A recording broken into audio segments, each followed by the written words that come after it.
তো আজকের দিনে না সবাই না সাকসেস হতে চায়, বাট সেটা কিভাবে হবে, কি করলে হবে, সেটা কিন্তু কেউ জানে না। তার সঠিক 3টে রুলস রয়েছে, যার মধ্যে থেকে অনেক অনেক মানুষ যেগুলোকে মেনটেন করে, যেগুলোকে মেনে আজকে সাকসেসের চূড়া পেয়েছে। তো তার মধ্যে আমি সেই 3টে পয়েন্ট তোমাদের মধ্যে আলোচনা করতে চলেছি। তো তার মধ্যে ফার্স্ট পয়েন্ট হচ্ছে ডিসিপ্লিন। ডিসিপ্লিন ইয়ানি নিয়মানুবর্তিতা। তো তুমি যদি একটা নিয়ম মেনে একটা ডিসিপ্লিনের মধ্যে থাকো না, মানে তুমি সেটা তোমার পার্সোনাল লাইফেও কাজে লাগাতে পারো, তুমি তোমার স্টাডি লাইফেও কাজে লাগাতে পারো, বা তুমি কোনো কাজ করছো সেটার ক্ষেত্রেও তুমি লাগাতে পারো। তো ডিসিপ্লিনটা যদি তোমার মধ্যে ঠিক থাকে না, তো তুমি 100% যেটা করছো বা যেটার জন্য চেষ্টা করছো সেটা তুমি অ্যাচিভ করতে পারবে বা সেটা করতে পারবে। তো সেকেন্ড পয়েন্টটা কি?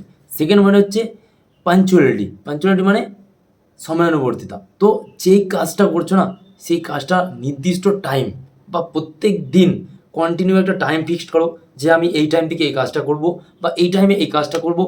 যে কোনো টাইম বা যে কোনো সময়ে তুমি একটা নির্দেশ করে প্রত্যেক দিন সেই টাইমটাকে কাজে লাগাও, সেই টাইমে সেই কাজটা করতে থাকো। তাহলে কি বলো তো, তোমার মধ্যে একটা টাইম টেবিলের একটা সময়ানুবর্তিতা তোমার মধ্যে আসবে। আর তাহলে দেখবে তুমি কাজটা অতি সহজেই তুমি করতে পারছো, বা সেই কাজটা অতি তাড়াতাড়ি, খুব তাড়াতাড়ি সেই কাজটা ফুলফিল হচ্ছে। যেটার জন্য তুমি টার্গেট নেবে সেটা একটা নির্দিষ্ট টাইম মেনে করো, দেখবে নিশ্চয়ই পসিবল এখান থেকে। লাস্ট পয়েন্ট হচ্ছে কি, 3 নম্বর পয়েন্ট, সেটা হচ্ছে কনসিস্টেন্সি। তো কনসিস্টেন্সির যেটা হচ্ছে মূল বাংলা কথা হচ্ছে যে ধারাবাহিকতা বা নিজের মধ্যে একটা দৃঢ় আগ্রহ, যে তুমি যেটা করছো ফুল ফোকাস, মানে নিজের 100%টা দিয়ে দিতে হবে, তবেই না তুমি সেই জায়গা থেকে একটা বড় কিছু করতে পারবে। আর তুমি যদি ভাবছো আমি বিশাল বড় জায়গায় যেতে চাই, বাট তুমি কিন্তু সেখানে এফোর্ট দিচ্ছ 10%, 20%, 100% দিচ্ছ না, তাহলে কিন্তু তোমার মধ্যে সেই জিনিসটা আসবে না, বা সেই জিনিসটা আসবে না যে তুমি একটা বড় কিছু করার জন্যে লড়ছো।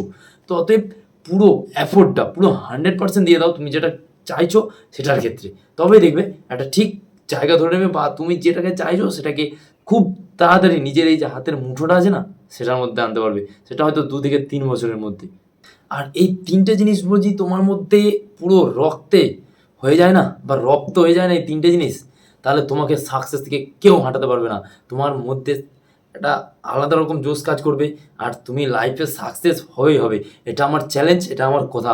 আর এটা তোমরা মিলিয়ে নিও, এটা শুধু আমি বলছি না, অনেক বড় বড় লোক, অনেক বড় বড় দিগ্গজ পণ্ডিতরা এ কথা বলে গেছেন। আর তো গাইজ, ভিডিওটা ভালো লাগলে লাইক, শেয়ার, কমেন্ট আর চ্যানেলটিকে সাবস্ক্রাইব করে দিও।